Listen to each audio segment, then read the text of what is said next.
So now we come to trash. Trash and more trash. Has anybody ever had an environment where the trash collection stopped coming?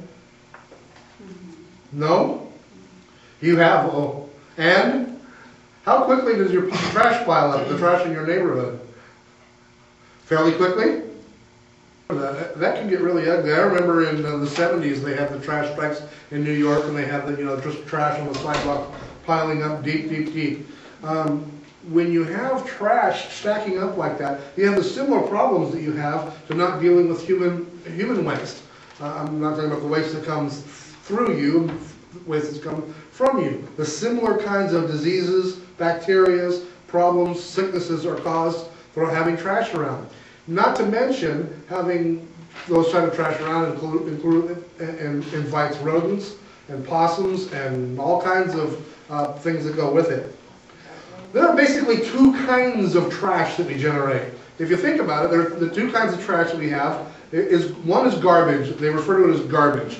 That's foodstuffs, leftovers from meals, cleaning from dishes, those kind of foodstuffs, those kind of garbage. That garbage can be dealt with fairly easily in that you can create a compost pile. Those people who garden in their homes probably have started a compost pile.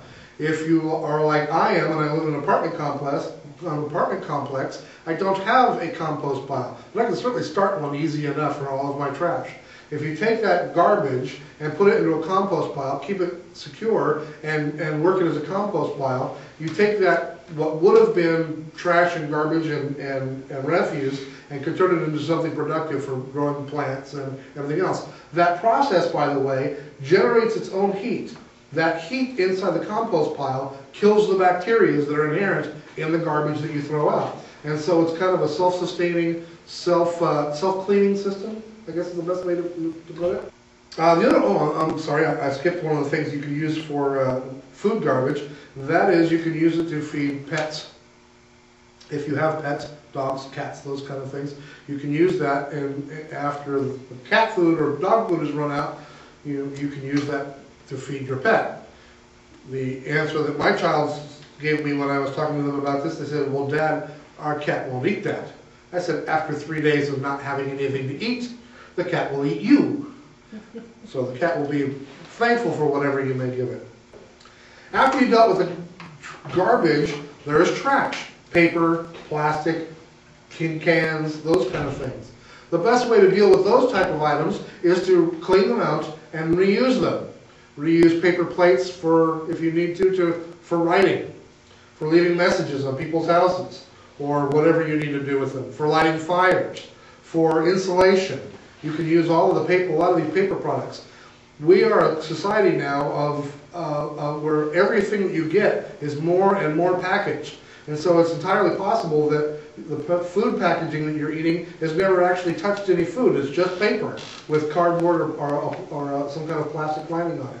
That can be used, folded flat, and reused for various and sundry purposes.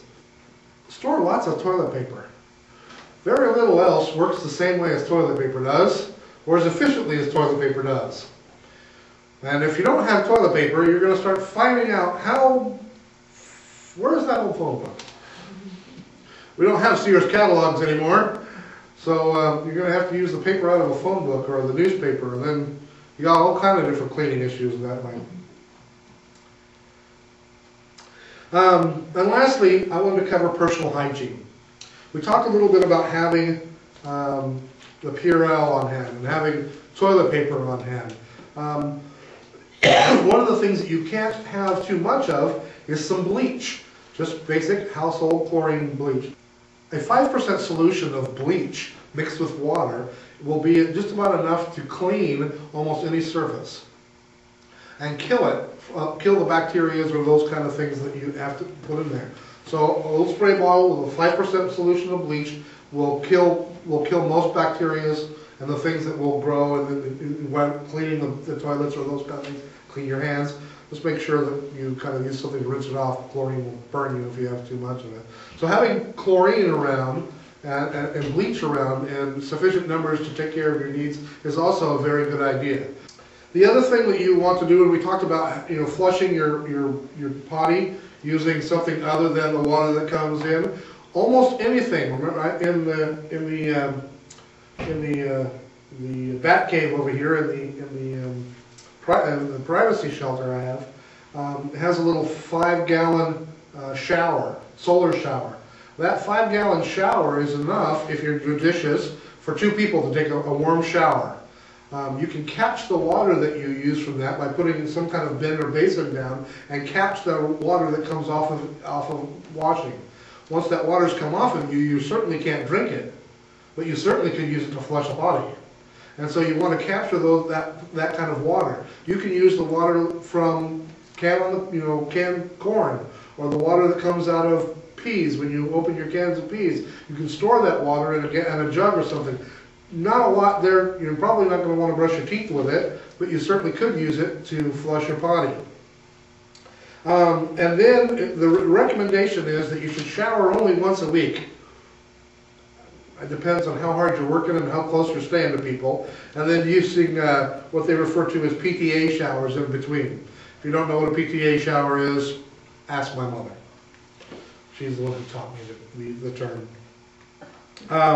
There's also things that are on the market that are self-heating disposable washcloths or baby wipes. You can use those too to keep yourself clean in between.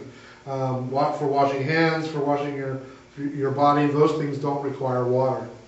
And you should have something like this, or one of these, in either your 72-hour kit or your car or something like that. This is a personal hygiene kit. Personal hygiene kit. We all often think about, we're leaving and we're one of the lessons I'm going to talk is about sheltering in place. But think about if your house is on fire and you had to leave like we had the fires in the hillside, you're not going to go live in the mountains. You're not going to go pitch a tent and live like Jeremiah Johnson. You're going to go be in a hotel. Or at your aunt's house. Or at your friend who lived down the street.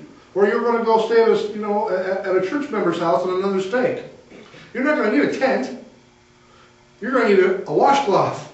You're going to need a razor. You're going to need a toothbrush.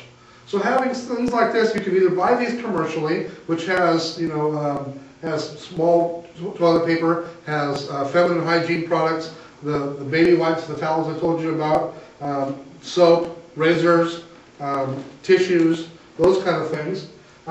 You can get these, by the way, in male and female versions, where it's all female products and things for women, things for men, or you can make these your own, put them in a Ziploc bag and put them wherever you need to go, so that when you arrive there, you have the personal hygiene products that you need.